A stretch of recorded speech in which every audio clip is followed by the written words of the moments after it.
What's going on, everybody? It's EricRayweather back here helping you take your game to the next level, and in today's video I'm going to be going over 3 important tips to help improve your offense overnight in Madden 18. Now if this is your first time checking out one of my videos and you want to improve your Madden game, go ahead and hit the subscribe button below. Make sure to hit the bell icon so that you join the notification squad and never miss an upload. So like I said, guys, today I'm going to be going over 3 important tips that will help improve your offense overnight in Madden 18. I did a defensive video for this a little, maybe a couple weeks ago, and I got a lot of good feedback and people were asking me to do offense, so I was like, okay, I'm gonna do an offensive one as well. If you didn't see the defensive one yet, I'll have that linked in the description. You can check that out. So let's go over these 3 tips. So the first thing I'm going to talk about, which is very important, and a lot of people don't like, advanced players do this, tournament players do this, of course, but your average player doesn't do this, and it's using motion to basically fake out your opponent. Using certain types of motion, whether it be in the run or the pass, it works really well in the run game to help throw your opponent off, to make them think you're going one way or you're doing one thing but you're really doing another. So I'll come out in ace close here and just use the halfback toss as an example. We'll just run random play on defense for right now. So a popular tactic when running the ball is to use motion because it'll help with the blocking typically, especially on a play like a toss. So let's say, this is a formation you like and this is a run you like, and not that this toss is like especially good or anything, but I'm just using this as an example. So let's say every time you come out and use this toss, you motion Antonio Brown a few steps before you snap it. Like I said, this isn't like a great toss, but we're just using it as an example. So let's say you do that and you keep doing that. You've run it a few times, your opponent maybe having trouble stopping it.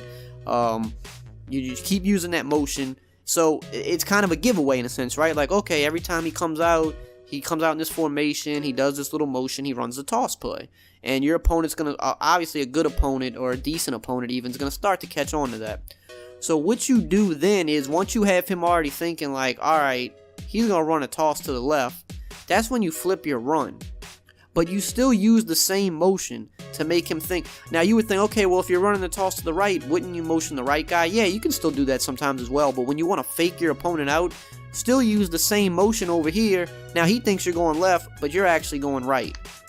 And what's going to happen here is, especially people that use her like linebackers and safeties, they manually defend. What happens here is, I'm going to try to use both controllers at once, so this might not be pretty, but he's going to be using a guy, and people typically are going to use the linebacker on the opposite side of where they think your run's going to, because we already have numbers on the left, so they're not going to use this guy over here. They're going to use this linebacker so that they're bringing an extra defender over here. So they're going to like automatically shoot that way because that's where he thinks you're going. So he sees the motion. Let's motion the guy. Snap the ball. He's going right off instinct, but he's going left, off instinct, and now you're going right. You make a guy miss, you could be in the end zone. And that's what happens because their first move is purely off instinct. He's just sure he's running right, he's running left. He's running left because you use that same motion, but you're actually going right now. And you could do the same thing with the flipping the run feature. Now we're in a balanced set here, so we have the ability to flip the run without having to actually playmaker the run like this. But you can use the playmaker run thing to your advantage too. If you don't know how to do that, it's using the right stick. So if your run's going right and you want it to go left, you just flick the right stick to the left, and now your run's going left. So let's just say, again, you've been running this run left, not using motion even. You've just been running it left, and then you come out in the same formation. He's already expecting, okay, he's going to run left, and then he sees you do this. Now he's thinking, wait, maybe he's going right. But what you can do is you can fake this. So if your run's going left and you want to still go left but fake it right, instead of flicking the right stick to the right, just flick the right stick to the left. The QB still does this same little playmaker motion, but your run's still going to the same side. So now he might be thinking, oh man, he's going right, but you're still actually going left, and we're just going to lose 1,000,000 yards here. But you get the picture.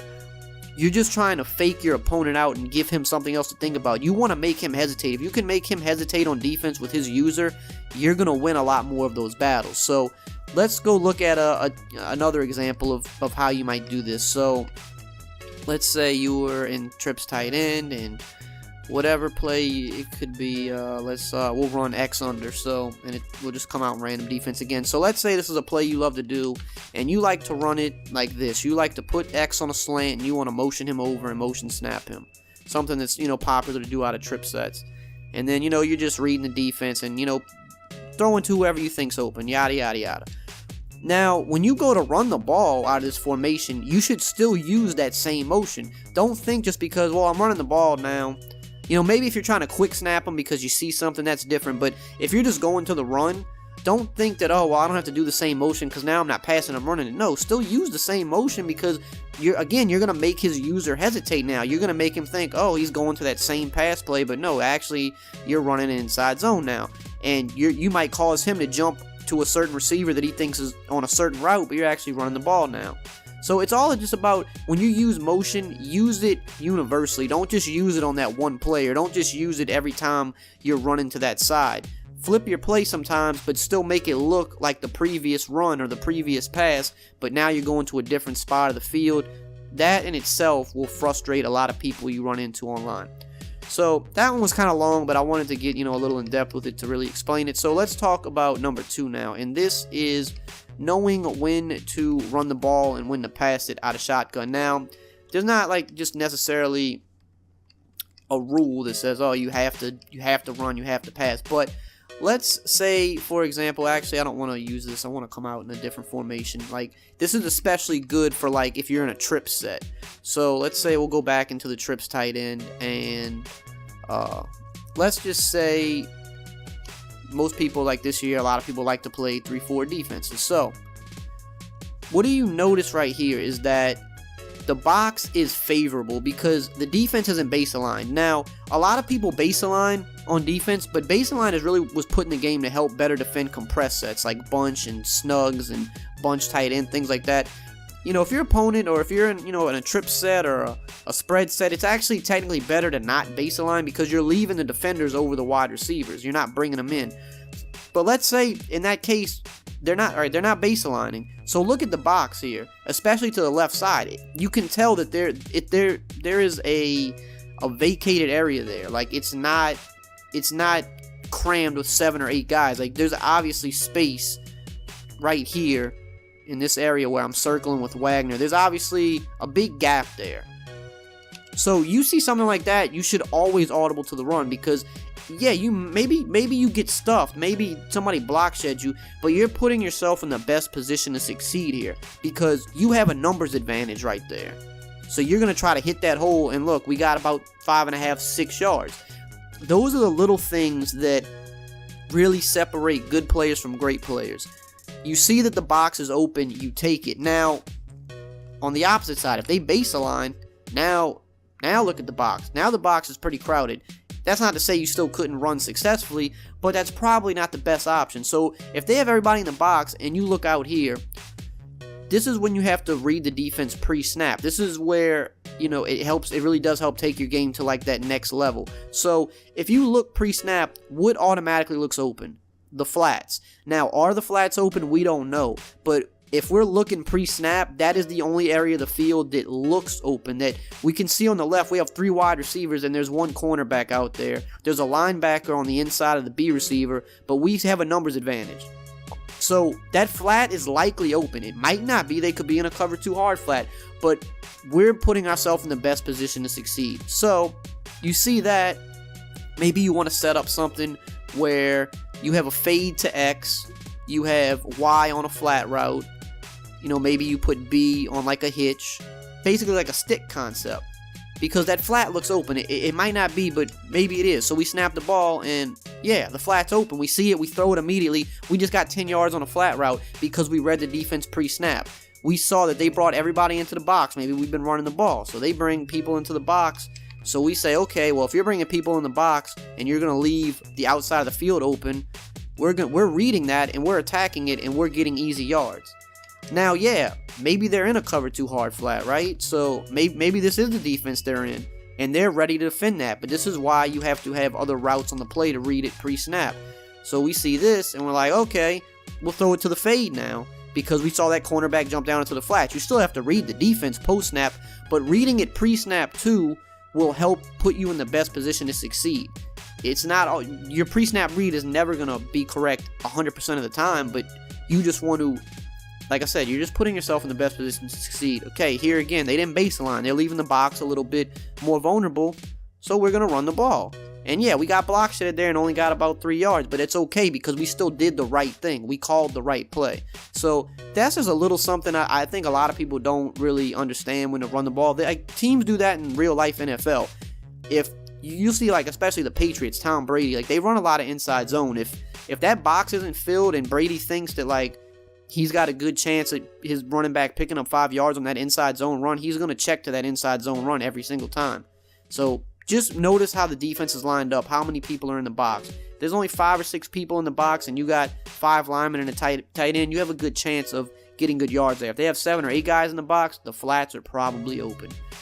So now we're going to get into the third thing, and this is kind of a little bit similar to the first play, and it's flipping your play to confuse your opponent. So we're going to come out here and PA post, one of the more popular plays in the game. So let's say this is your setup. You drag your RB receiver, and you're basically looking to hit the C route. If the C route's covered, you're going to hit the drag underneath. If for some reason that's covered, then you're going to look over the middle to the post. And it's a tough play to stop. You have to over adjust to stop this play. So okay, we hit the C route.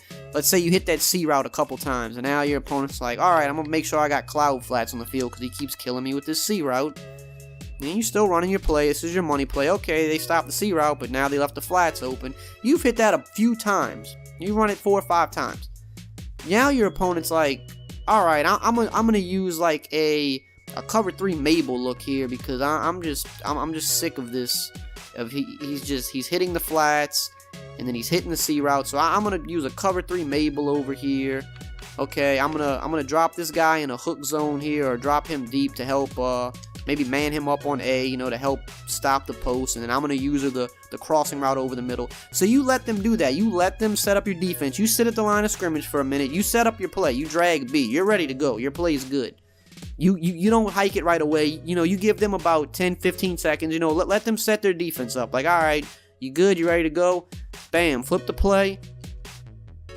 Now what happens? Now you're running to the opposite side of the field, and he's not prepared to stop it on that side of the field because he just set his defense up to stop it on the left side of the field. You flipped it at the last second, and then what happens here is your opponent, a lot of people that aren't as experienced, they get kind of caught in that deer in the headlights look. They either don't know what to do, they second guess themselves, or they hurry up and reset their play and try to reset it up, but they don't have enough time to do that, so then you wind up just going up against a stock coverage, which benefits you.